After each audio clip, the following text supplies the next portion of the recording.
Back with another installment of When I'm Not Podcasting. Thanks for being here. So, news media, journalism.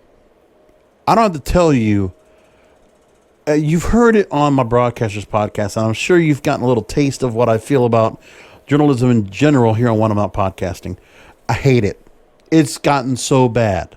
Listen, it's just like everything else that goes on with the digital disruption. I talk about it on my Broadcasters podcast all the time. Really, when corporations take over certain media companies or just certain media things, when something like the internet has come along, something that's just done better, more efficient, there were certain things that I enjoyed with traditional media, okay? When it came to radio, when it came to music, movies, TV, there was a time where even though we might have had, a little bit of a hindrance of how we could consume it, it was done so well. And the corporations were not so controlling and so big that they really would suffocate creativity or suffocate something new from coming out and allowing things from the fringe outside of the mainstream to make it into the mainstream and cross over. My thing is this. I enjoy when there is a crossover between traditional and digital. We should have that. It doesn't mean that traditional media, music radio or radio itself, terrestrial radio, or the movie theaters, or, music on the radio, or just music, being consumed on traditional media, whether it's television or cable or what have you.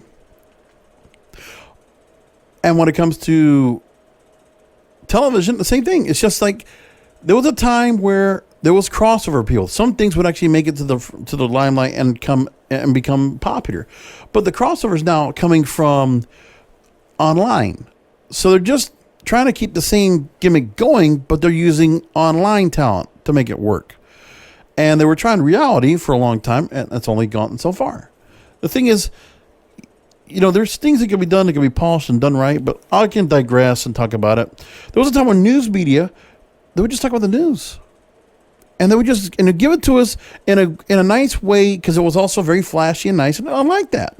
But now when I look at anything that's flashy or nice, I can't watch it anymore. I can't consume it anymore. I just want something reputable. And it doesn't matter how flashy it is because flashy means nothing now. And corporations don't understand that anymore. Because they're not doing anything with technology to make the news easier to view or to report on. No, what's happening is the reporters and the editors that are doing this are getting worse. And you would think that with the amount of resources and the amount of technology that we have, there would be a lot of ways for us to get news. Well, it's gotten harder. And here is where we come from. This is from IVN in San Diego, IVN.us. They put a post up titled, "Who the hell cares what you think? The metaphysics of modern, same as the old, media." So Ron Donahoe writes that modern news consumption is frustrating. Newsrooms have been decimated. Media outlets continue to disappear. Opinion is pawned off as news. Correct. Polarized echo chambers may entertain certain factions, but they don't serve to educate or inform. Are we entering the end days for news? And Dean Nelson, a professor at Point Loma Nazarene University, he went ahead and put his thoughtful and blunt commentary on the journalism industry. He says the industry is broken, doesn't think it's broken beyond repair. Quote, "My feeling, though, is we have to be even more committed to factual, verifiable information where people can have a sense of what's actually happening in our world." Now, Nelson has worked 40 years in journalism. He's the founder and director of the journalism program at Point Loma Nazarene University. And he breaks the axiom that purports that, quote, "those who can do, those who can't teach." He's a PhD in journalism from Ohio University, master's degree from University of Missouri, award-winning writer, blah, blah, blah, and also freelances for New York Times, Boston Globe, and other publications.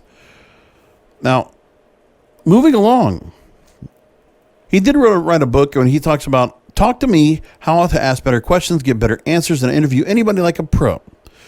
Now, he says that when it comes to Zoom classes, he's teaching journalism classes and advising the school's new staff, which is used to print a newspaper but now produces a web-based product. The lead question in the era of fake news, social media-based feeds, and left-right focused platforms: how do you teach millennials to properly hone their craft and hopefully take their place in the workplace? He says, on the one hand, yes, so much has changed as far as how we get information, how we deliver information, and how people want to receive it. On the other hand, what has not changed, and this is what we are doubling down at Point Loma, is that journalism is still essentially storytelling. Yes. He adds, yes, you can tweet out a lot of stuff and you can tell a story in a variety of media. For journalism, it still has to be about being verifiable, factual. And I've talked about this over on my Broadcasters podcast, that you should be able to write news that would be indisputable evidence in a court of law. If somebody had to, try a case and they had to use the newspaper's facts or the journalist's or reporter's facts, and you had to go on the stand and defend your sources and your stories, you could. You would be an expert witness. But how many can do that? With all the manipulation, all the sensationalism, all the things that are going on with news that is not being done properly. So in his classes, he tries to help students sort out the difference between news and commentary. Quote, information has to be fact-based. If not, it can be propaganda. News isn't speculation and hypotheticals. He says, I don't find it useful to have paid talking heads come in and interpret events or interpret statements through a political lens. It's not helpful, and I don't think it's news. Now, he talks about nobody cares what you think. He says, I pound away that in my introduction to journalism classes because we lose some students over this. Then they become psychology majors because they'd rather write about themselves. Now, he goes into the political news that's out there, and I'm not going to get into the political side of it. We're just going to leave it there. So the fact that the news is not being liked right now, that's a normal thing. Back in 1801, President Thomas Jefferson often targeted the press. He would label the newspapers were divided into 4 sections: truth, probabilities, possibilities, and lies. Now he says, in a solution base, he says, I think things are actually better than we're willing to admit when it comes to the news media. He says the word objectivity by definition is a myth. When we try to pass ourselves off in the journalism industry as being objective, I think we're being delusional. I'm just saying that our industry is rife with bias. Just only now we're being held accountable for the bias that has always been there, and that's probably a good thing. So then he also goes on and says about how when you're picking quotes over another, how do you choose them objectively? He says you've got some criteria you're basing this on. So look at the newsrooms and how many of them have been run by white men over the years. Do you think that might have played into coverage?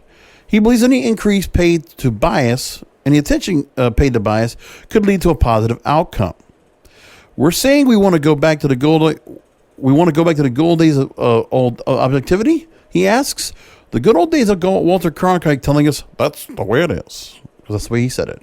There was bias in the stories they selected and the way they told those stories. I'm not saying it was political bias or a promotion of a left or right-wing agenda. I'm just saying that our industry is rife with bias. He says, in closing, the best journalism doesn't perpetuate what you already think. The responsibility we have in a society is to be open to having somebody challenge your biases, preconceptions, assumptions, and stereotypes. And that's what good journalism can do. Now, I can more or less fall along with that line of thinking. But again, if you're trying to tell a story and you're trying to give a lot of context and you're trying to go and give the story and explain it, there's a time where you can do that if you're doing featured pieces. If you're working for a magazine, I think it works. But when we're just talking about straight news, just report stories back to back. Here's what's going on, who, what, when, where, and why. Because when he's talking about to be a journalist, is because if you're looking to create a story, there's going to be ambitious journalists that want to do something more than just write the city beat, right? Or write sports.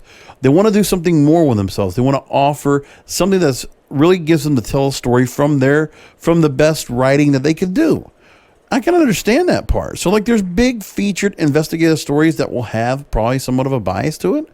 But the thing is, you still want to be able to have these students and then those becoming professionals today, you want them to at least take the initiative of doing the best job of being factual, of giving irrefutable evidence, getting the sources on the record.